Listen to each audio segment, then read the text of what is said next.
Bueno, hoy me estoy dando un lujo, traje a mi médico al programa, ¿eh? Así como se los digo es. El doctor Daniel López Rossetti. ¿Qué haces, Doc? Gracias por la invitación. Estoy re contento porque yo comparto médico con el médico de Jesús, de Perón, de San Martín, del Che Guevara, de Alejandro Magno, Eva Perón, Néstor Kirchner, de Cristina también, de Borges, de Napoleón. Este es el último libro del Doc López Rossetti, que te lo morfás. ¿Cuántos van vendidos? Varias ediciones. Sí, varias.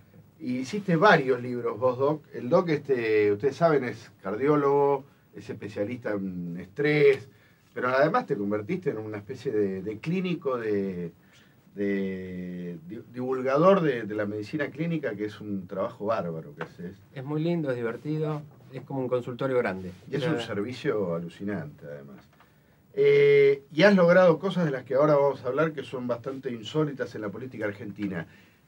Quiero que me expliques por qué te enganchaste con los personajes del poder, con los políticos. ¿Siempre te gustaron? ¿Te enganchaste con el correr del tiempo? No, siempre me gustó, porque en realidad esto es un pretexto médico para conocer a los personajes de la historia de un lugar diferente. O sea, es que cuando vos atendés a un paciente en el consultorio, no importa lo que piensa el paciente, vos ya estás a favor de él porque tenés un enemigo común que es la enfermedad. Los médicos odiamos la enfermedad, le tenemos bronca. Sí. Vos como periodista le tenés bronca a la injusticia, lo que sea. Yo le tengo bronca a la enfermedad. ¿Entendés? O sea, vos ves algo que está mal y le das con un palo, le das. A mí me embroma, y aparte es un desafío personal. O sea, uno combate a la enfermedad, está junto con el paciente. Uno tiene, y en ese sentido te emparentás, te relacionás muy bien con el paciente, buscando que el paciente mejore. Y en cada uno de estos personajes, como en otros que saldrán un poquito más adelante, también por el mismo editorial, yo me engancho con el paciente. Estoy con él o con ella en ese sentido. O sea, lo hago porque me gusta. Vos de los tipos históricos, porque te conozco, lo sé, pero también surge de tus escritos, a los que más admirás son a San Martín y a Belgrano, claramente. Sí, ¿no? San Martín y Belgrano. Belgrano particularmente, San Martín era extraordinario, o sea, me encanta, pero Belgrano es un fenómeno. Tipo, es un grande, es alguien de familia rica que muere pobre, que da la vida por la patria, que cambia la historia argentina con la batalla de Tucumán. Un fenómeno, alguien que estudió y de golpe le dieron un trabuco en las segundas invasiones inglesas y termina como un general. Algo, y un hombre que muere muy joven, muere a los 50 años. Con su médico al lado, además. Con su médico al lado, y muere a los 50 años. Es uno de los personajes de la historia que me tocó hacer, cuya prevención de muerte, haciendo algo traslacional en historia, de no haber muerto, la historia argentina podría haber sido diferente. Hay otros personajes que mueren. San Martín muere añoso y muere en Europa. Sí, para la historia le sobraron varios años. Claro, le sobraron varios años y ya no hubiera cambiado la historia argentina. Exacto. Este hombre tenía todavía mucho más para aportar. Ahora, a mí lo que me impresiona de esta gente, se consiguen datos clínicos notablemente. Vos has podido reconstruir los motivos por los cuales se mueren. Bueno, en el caso de San Martín hasta hicimos la historia en un ateneo clínico en la Fundación Favaloro. Junto con Felipe Piña y todos los médicos del hospital, a mí me tocaba presentar los aspectos médicos de la historia clínica de San Martín, y Felipe daba el contexto histórico de ese momento para que todos los médicos se ubiquen. Obviamente yo tenía más información sobre la clínica, sobre el cuadro clínico del paciente, y después todos los médicos empezaban a discutir el diagnóstico, y llegábamos a un diagnóstico de San Martín. Lo mismo hicimos con Belgrano en el Hospital Italiano de Buenos Aires. Un placer. Qué bueno. Vos sabés, los residentes, los médicos jóvenes, Tato, viendo, pues los ateneos clínicos se hacen una vez por semana. Y todos los médicos, sobre todo los jóvenes, el ateneo clínico es de fulano de tal. Sí. Claro, dicen las letras. José L. Claro, José L, que está internado, o estuvo, o falleció, y se quiere saber de qué falleció, o está internado en terapia intensiva o unidad coronaria, y ¿qué hacemos con este paciente? ¿Operamos, no operamos? ¿Somos conservadores? Y todo deciden y discuten, es acalorado, es un ring. Claro. Y de golpe tener un paciente, bueno, en el caso de Belgrano tenemos hasta autopsia.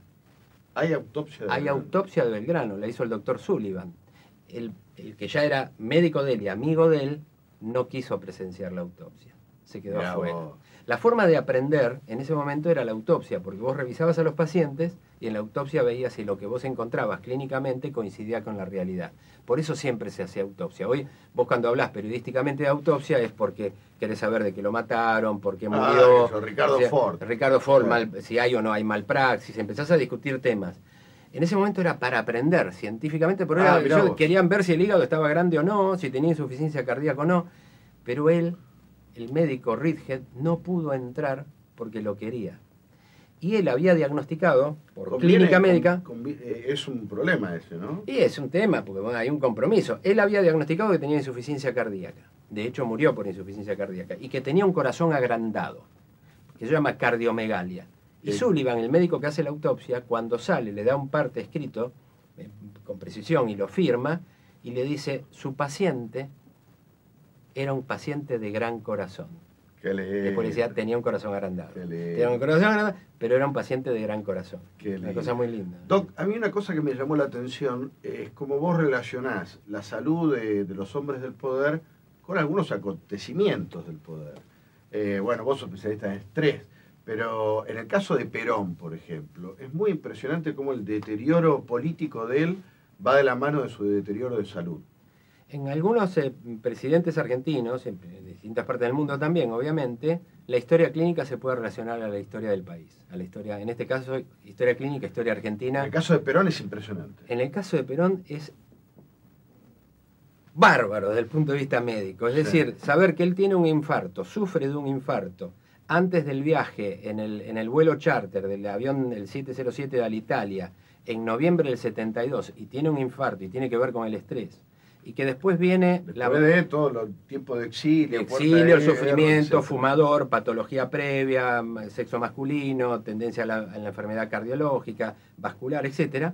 Y después viene el evento del 20 de junio del 73, el de Seiza, donde el avión desvía y aterriza en la Brigada Aérea de Morón, y baja del avión y le pregunta a un periodista a Cámpora cómo estaba el general Perón, y dijo estaba bien, y no mintió, estaba bien porque lo veías bien, pero en ese momento ya se preparaba lo que 5 días después iba a ser un infarto de cara anterolateral del corazón en Gaspar Campos. Entonces ya teníamos noviembre del 72. Ahora, se da cuenta, el tipo vuelve, las 2 veces que vuelve, 2 infartos. Las 2 veces que vuelve, 2 infartos.